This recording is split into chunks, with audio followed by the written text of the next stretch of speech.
ماں کے لیے کیا جذبات ہوتے ہیں آپ کے جب وہ آپ کو آزمائش میں ڈال کے چھوٹی عمر میں صبح صبح سویرے اٹھاتی ہے، نہلاتی ہے، یونیفارم پہناتی ہے اور زبردستی اسکول بھیج دیتی ہے؟ تو بڑے ہو کر کیا جذبات ہوتے ہیں اس ماں کے بارے میں آپ کے لیے؟ یہی کہ انہوں نے ایک اچھی چیز کی ہے، محبت ہوتی ہے۔ محبت ہوتی ہے اس لیے کہ نتیجہ آپ کو نظر آ رہا ہوتا ہے۔ جب آپ کے سامنے نتیجہ واضح ہو جائے تو اگر کسی شخص نے بظاہر آپ کو لگ رہا ہے کہ آپ کے ساتھ زیادتی کر دی ہے، بظاہر لگ رہا ہے، مجھے اور آپ کو ذرا پیچھے پلٹ کے دیکھیں بچپن میں کہ جس وقت بچے ہوتے ہوئے ہمارا دل چاہ رہا ہوتا تھا کہ سردیوں میں ہم اسی گرم بستر اور کمبل میں بیٹھے رہیں، اور وہاں سے ماں کی آواز آتی تھی اور تنبیہ اور ڈانٹ آتی تھی اور وہ ہمیں اٹھا کے منہ ہاتھ دھلا کے ناشتہ کرا کے اسکول بھیج دیتی تھی، تو ہمارے کیا جذبات ہوتے تھے اس کے بارے میں؟ اور آج پیچھے پلٹ کے ہم دیکھتے ہیں کہ زندگی میں جب کچھ اسی پڑھنے لکھنے سے حاصل ہو جائے تو اسی ماں کے بارے میں کیا جذبات ہوتے ہیں؟ کیوں پیار کرنا چاہتے ہیں مجھ سے، کیوں محبت کرنا چاہتے ہیں؟ اس لیے کہ نتیجہ ہمیں بتا رہا ہوتا ہے کہ وہ ہمارا خیر خواہ ہے۔ تو اللہ تعالیٰ کیا کہتے ہیں؟ اللہ تعالیٰ کہتے ہیں وَلَن يَرْضَ لِعِبَادِهِ الْكُفْرَ، اے بندے میں راضی نہیں ہوں کہ تو میرا انکار کرے، میں نہیں چاہتا یہ، اور میں نے تو تیرے لیے یہ غیر معمولی نعمتوں کا بندوبست کر رکھا ہے،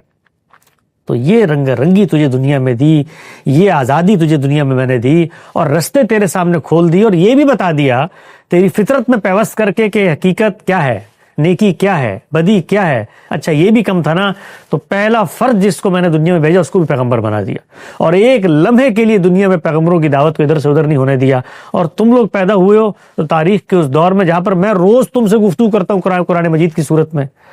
تو اس سب کے بعد تمہیں بتانا چاہتا ہوں کہ جس زندگی کو تم حقیقی زندگی سمجھتے ہو، یہ حقیقی زندگی کے چند ابتدائی سال ہیں، ان کو میری مرضی کے مطابق گزار دو۔ اس میں آزمائش بھی ہے لیکن بغرض امتحان ہے، اس میں عنایت بھی ہے لیکن بغرض امتحان ہے، تو یہ گزار دو۔ اس کے بعد میں ہاتھ پھیلائے تمہارا منتظر ہوں، اور میں تمہیں اپنی بادشاہت، خدا کیا ہے؟ خدا زمان و مکان سے ماورا ہستی ہے، اس کی بادشاہت بھی ابدی اور ازلی ہے،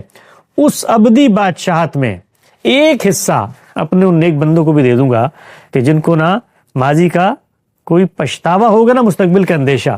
اور وہ حیات جاودہ کی زندگی جنت میں گزاریں گے۔ تو میں جنت کی ابدی شہریت کے لیے تمہیں مستحق کر کے اپنی خدائی کے ایک درجے میں شریک کر لوں گا کہ تم وہاں پر خود اپنی دنیا خود چلا رہے ہوگے۔ تو اتنا بڑا انعام تمہارے لیے میں نے رکھا ہوا ہے، تو یہ چھوٹی چھوٹی جو تمہیں آزمائشیں پہنچتی ہیں اس میں تم دکھی ہو جاتے ہو، اس میں جزا فضا کرتے ہو۔ اچھا اگر کچھ کرنے کی ہمت ہے،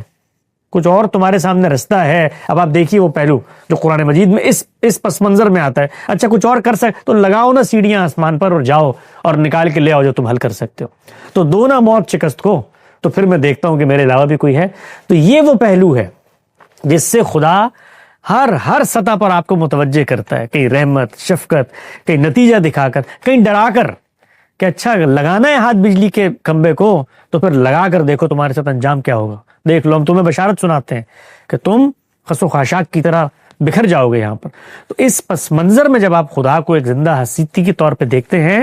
تو یہ ہو نہیں سکتا کہ آپ کے ورلڈ ویو درست جگہ پر آ جائے اور پھر خدا سے محبت پیدا نہ ہو۔